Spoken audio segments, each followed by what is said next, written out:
Մենք այժմ գտնվում ենք Գեղարդի վանական համալիրում կամ Այրի վանքում, մի վայրում, որտեղ քարերն անգամ պատմություն են պատմում։ Այս վանքը կառուցվել է վաղ միջնադարում, մի տարածքում, որը դեռ նախաքրիստոնեական ժամանակներից սրբատեղի է եղել։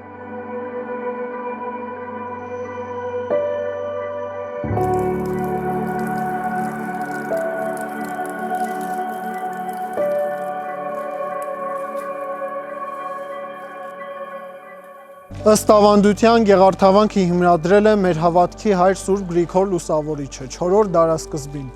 Ի սկզբանե քարայրային կառուցվածքի պատճառով վանքը ստացել է Այրիվանք անվանումը։ 13-րդ դարից վանքում պահվող Աստվածամուխ Սուրբ Գեղարդի պատվին վանքը նաև ավելի հայտնի է դարձել որպես Գեղարդավանք։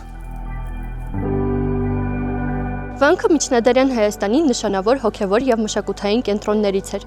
Ծիսական նշանակությունից զատ այն եղել է նաև մշակութային կարևոր օջախ, իր մեջ համախմբելով դպրոց, գրադարան, գրչատուն, բազմաթիվ ժայռափոր խցեր և այլ կենսական շինություններ։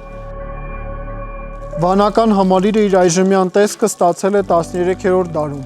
Այն կազմված է կաթողիկի եկեղեցուց, 2 ժայռափոր եկեղեցիներից, դամբարանից, ժայռափոր խցերից և բազմաթիվ պատմական խաչքարերից։ Համալիրի տարածքում կան շուրջ 150 խցեր, որոնք ժամանակին օգտագործվել են վանականների կողմից, ովքեր եկել են այդտեղ ճգնելու։ Վանականներից մեկը Մխիթար Այրիվանեցին։ Սուրբ Գեղարդավանքում ճգնել է շուրջ 40 տարի։ Այստեղ լինելու տարիներին նա մի քանի աշխատությունների հեղինակ է դարձել։ Դրանցից նշանավորը նոր պատմությունն է, որի մեջ ներառված է արարչագործությունից մինչև 13-րդ դարն ընկած ժամանակահատվածի պատմությունը։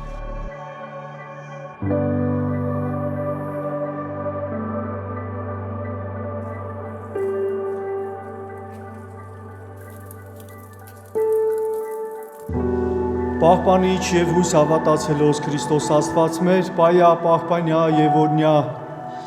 անուշ, Գրիգոր, Էլեն, ծառայքս, ընդ հովայնյակ սուրբ և պատվական խաչիքոյի խաղաղության, փրկյա և ազատյա, հերևելի և աներևույթ չնավույն, արժանավորյա գոհության փառավորելս քեզ ընթոր և ընթոքվույթ սրբո, այժմ և միշտ և հավիտյանս հավիտենից, ամեն։